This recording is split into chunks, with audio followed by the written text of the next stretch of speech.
people hand in hand. We the people understand that there's an answer, there's a way. We the people have to say. So send the orders to prepare that we the people do. One piece, no drone killings, no arms sales. We've got to work together. We want those weapons made into plowshares and also some tools. So, welcome to DN News in Review. I'm your host, Lou Ismay. In the news, 10 times an elderly prisoner at the Fishkill Correctional Facility sought parole, and he was denied. He was accused of killing a police officer. The man's name is John McKenzie. John committed suicide. His attorney, Kathy Manley, Albany, also one of the two attorneys who helped with that, trying to keep the accused out of jail. It was an FBI sting. The only person that profited from that was the man who turned them in, set them up first, then turned them in. It was a control thing, but McKenzie is the important one. One of the things that he did when he went to jail, 1975, he set up a program in which the inmates met with the people who were the victims or the family of the victims, so that the inmates would understand what they had done and how it affects other people. It's a program that worked. He also took part in some other activities, and he was a marvelous person, gifted in so many ways, but denied parole. It's almost a habit in this state of ours. In this particular case, the Fraternal Order of Police had the representative, one of their officials, visit the parole board every 2 years with the statement, in effect, was, don't let him out. Killing a police officer is vengeance. Never forgiveness, never understanding, pure vengeance. So is that something that needs to be changed? And Mr. Cuomo, our governor, is under pressure to change the parole board, change the whole system. Our system, our justice system, as it's called, has some very unjust parts to it and needs to be changed. And one of the changes is to change the system so that no juvenile is ever committed to a facility where there are adults. There should be juvenile facilities. Why? Because the young people get preyed on. They get raped. They get headed in the wrong direction. So that there's very, very little hope of rehabilitation. We have to do away with the system of confinement, solitary confinement. It actually breaks people down, so many of them become, as we would call it, vegetables. In solitary confinement, for up to 40, in excess of 40 years has been in our state, Not everybody, of course, but at least that long. Imagine that. Out. Freedom to walk around 1 hour a day for 40 years. No sunshine, nothing. Not even a chance of rehabilitation, because denied all sorts of important things, such as magazines and newspapers and TV and radio.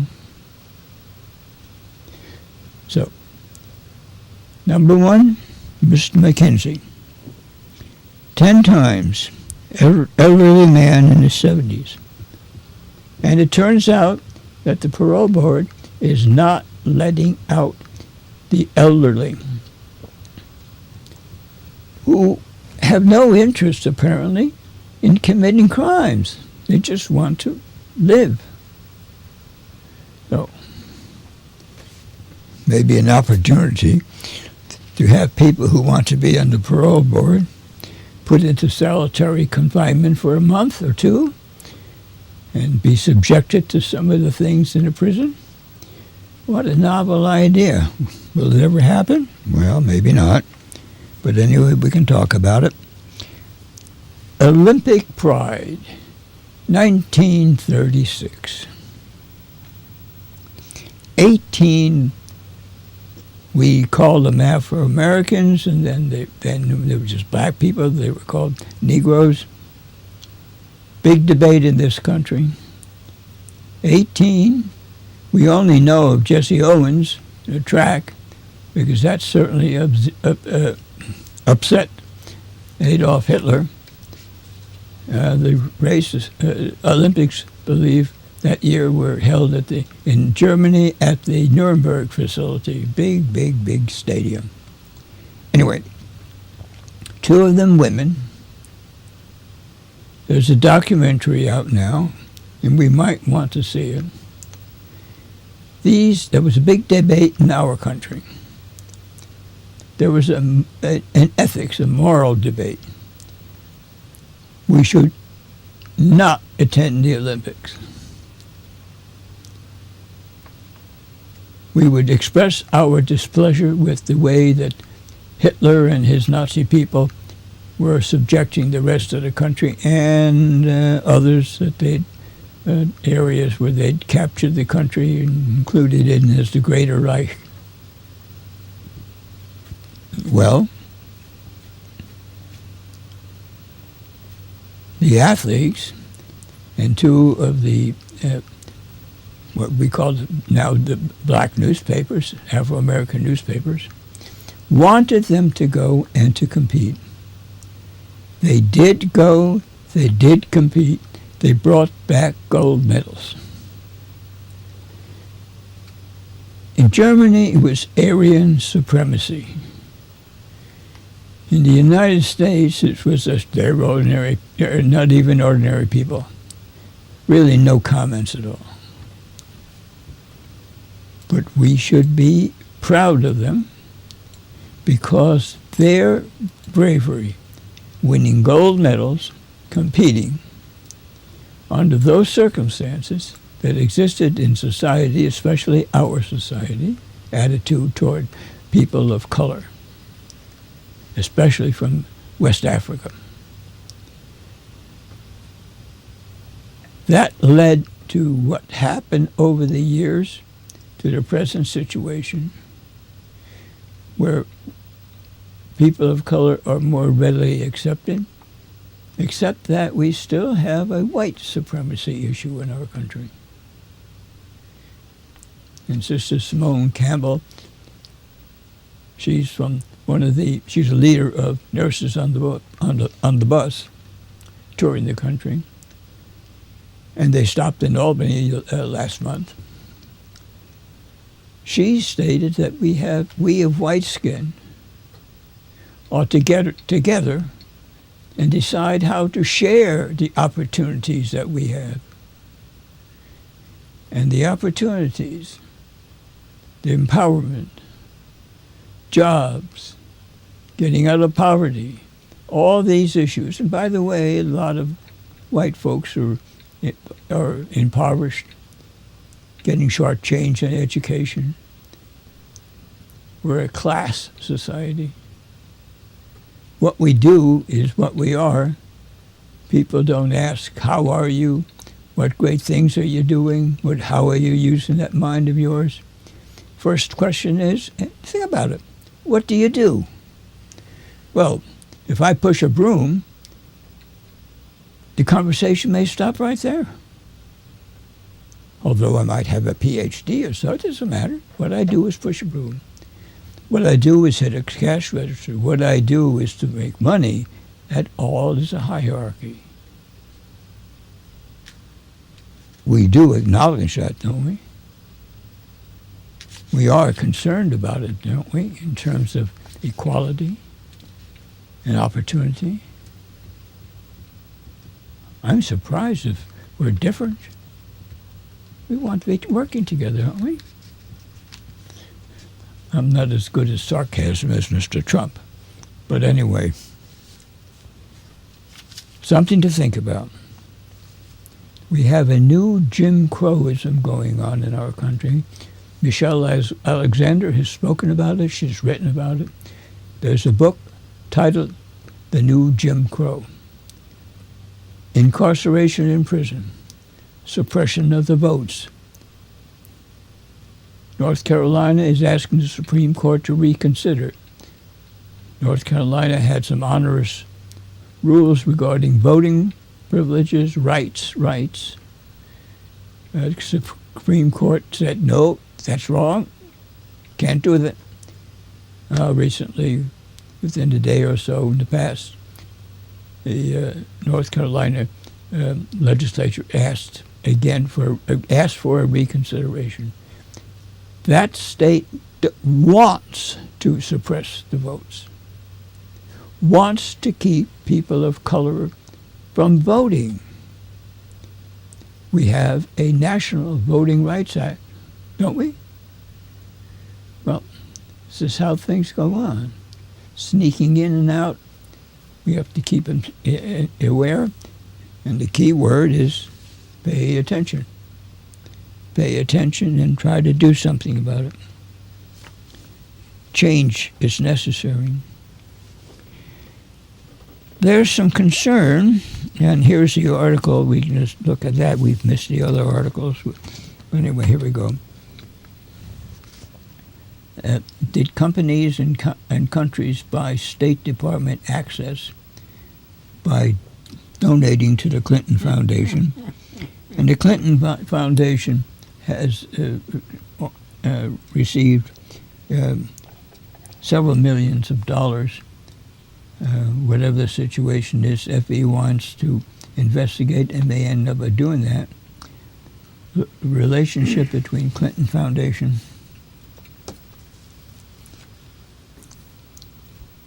during Hillary Clinton's time as Secretary of State and what it would be if she became president.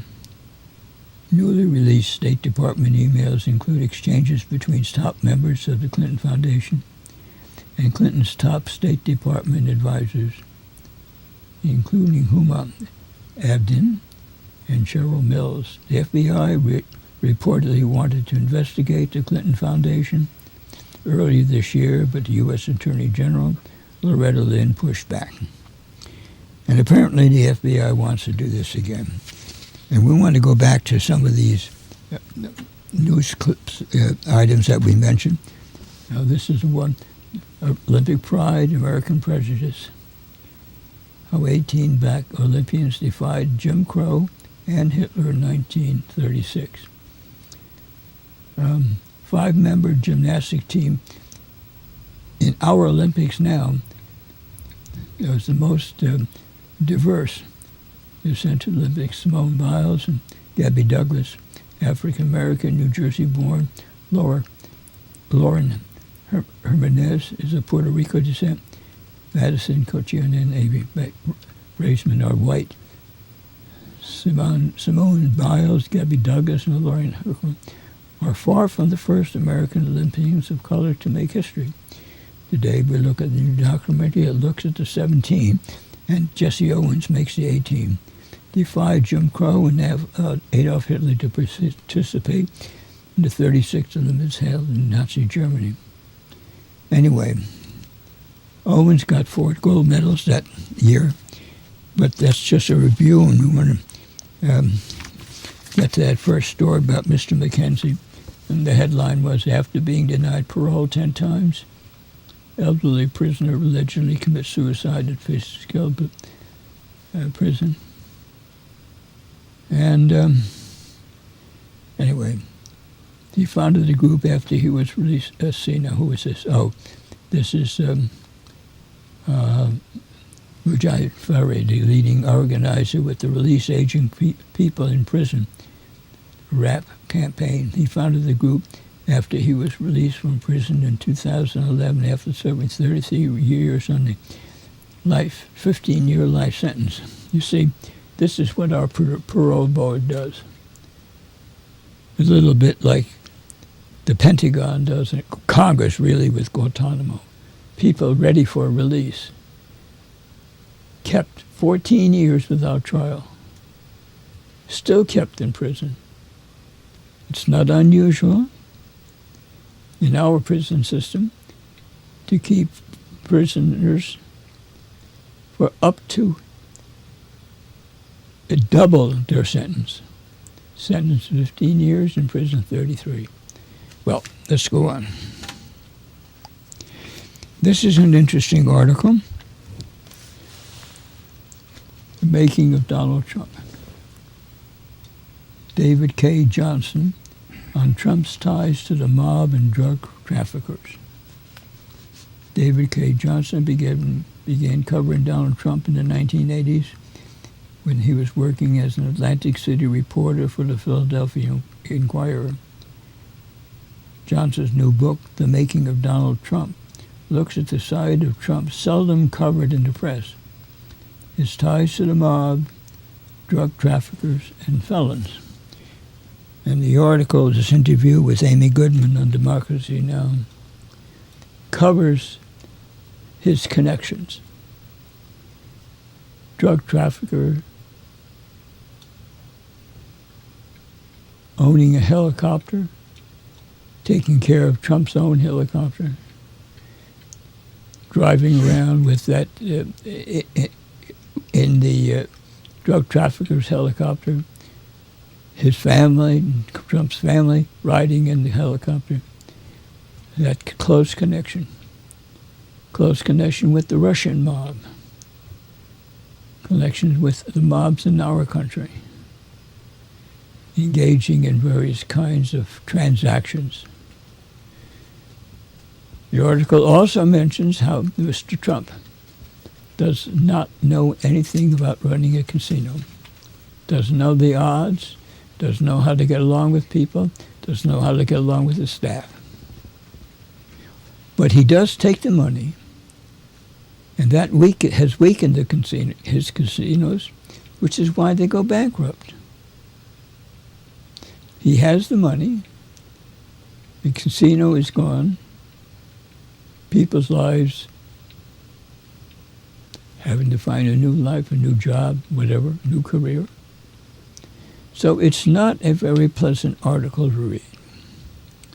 It comes down to the fact that recently, well, it includes a fact. Recently, New York Times had a front page article.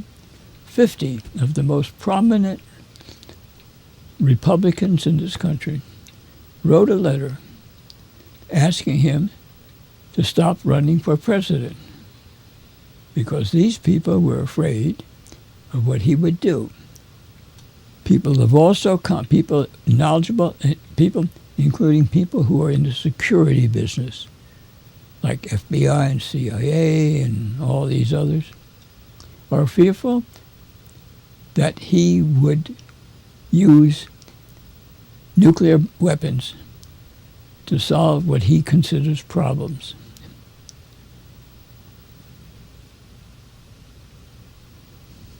We'll all die in fire by then with that kind of a thing. Living things like people and other mammals and all sorts of creatures can't live in that situation. So we would have really a scorched earth policy, bigger than anything ever imagined.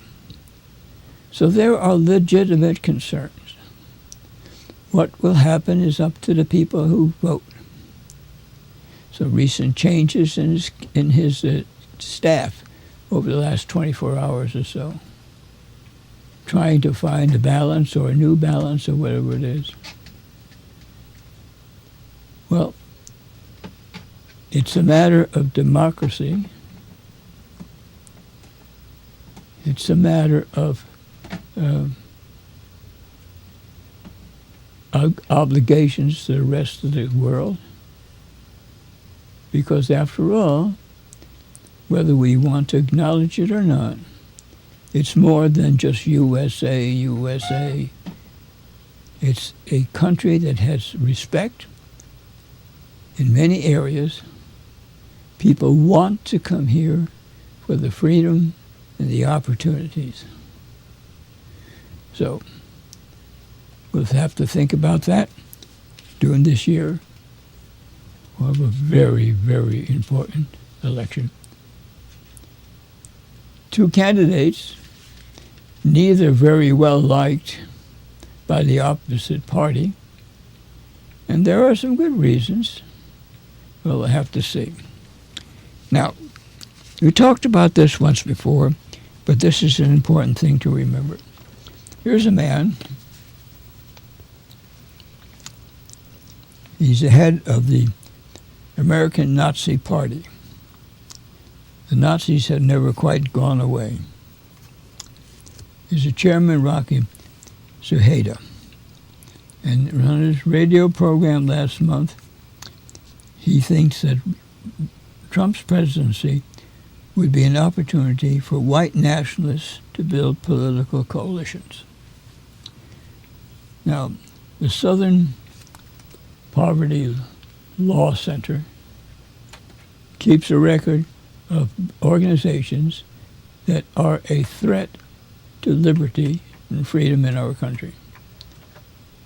And reports, in a report several months ago, indicated that the rise of these kinds of groups, some of the militias and other organizations, the white supremacy organizations particularly, have the number of them have increased significantly. The FBI especially is hard-pressed to keep track of everybody, but law enforcement people who are interested in the concept of democracy and freedom are concerned because of the possibility of riots and violence. And in the news this past week, violence is a possibility depending on the outcome of the election. Hopefully it won't happen, but it appears that there is the possibility. And so would that mean anarchy? We have to be careful. We have to pay attention, don't we?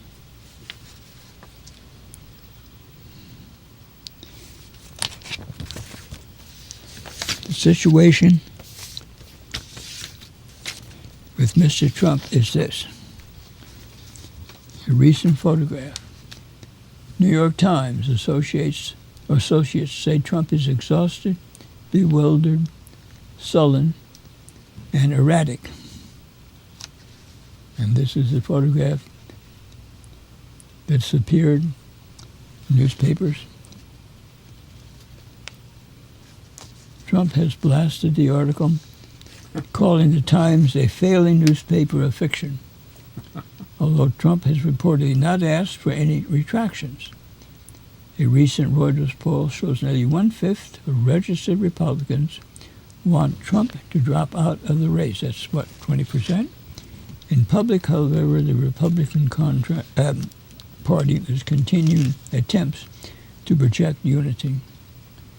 Well, just an idea of what's going on.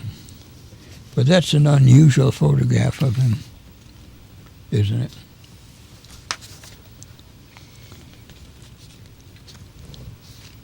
What would she do in Iraq? As Clinton slams Trump for ISIS speech, we look at her positions. So, Vice President Joe Biden was at a rally in Scranton, Pennsylvania, Biden's hometown. During her speech, Hillary Clinton slammed Trump's foreign policy positions on Syria and fighting ISIS. Now, just take a moment for a little bit of history. Scranton, Pennsylvania is just south of Binghamton, New York, on the southern tier. Route 88 goes through or alongside of Scranton. Scranton, Scranton, Pennsylvania, played a very, very important role during the troubles of 1776 and up until the end of that conflict. There were three areas in our part of the world that supplied food to the American armies, the militias, and so on. One was the Schoharie Valley, still productive agricultural area, very important. Large farms, Barber's Farm, Shaw's Farms, root crops, all kinds of vegetables, some fruit growing there. The Mohawk Valley, all up and down. Land, rich, important. And the Wyoming Valley, which was in the Scranton, Pennsylvania area. The valleys were attacked. French, or at that time it wasn't the French, it was the British, the Indians. So Scranton, Pennsylvania area, just from a historical point of view, is very important to the history of New York State. And those three valleys together, very, very important in the successes of the American Revolution. But back to the situation with Clinton and Trump and the ISIS situation. We'll have to see what else she says before making it some sort of forming an opinion.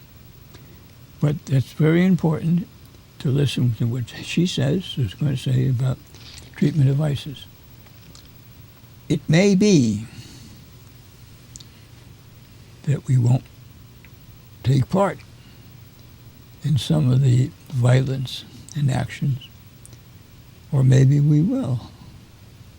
But whatever happens, we need to work to at least have some sensibility, some caution. We don't want to get to any big messes anymore. Matt Taibbi had comments on Trump's position on NATO, Russia, and his campaign heads. Now, his campaign head may be part of a change that we just spoke about, but there is a approximately $13 million scandal in Ukraine. It's more exactly $12.7 million, because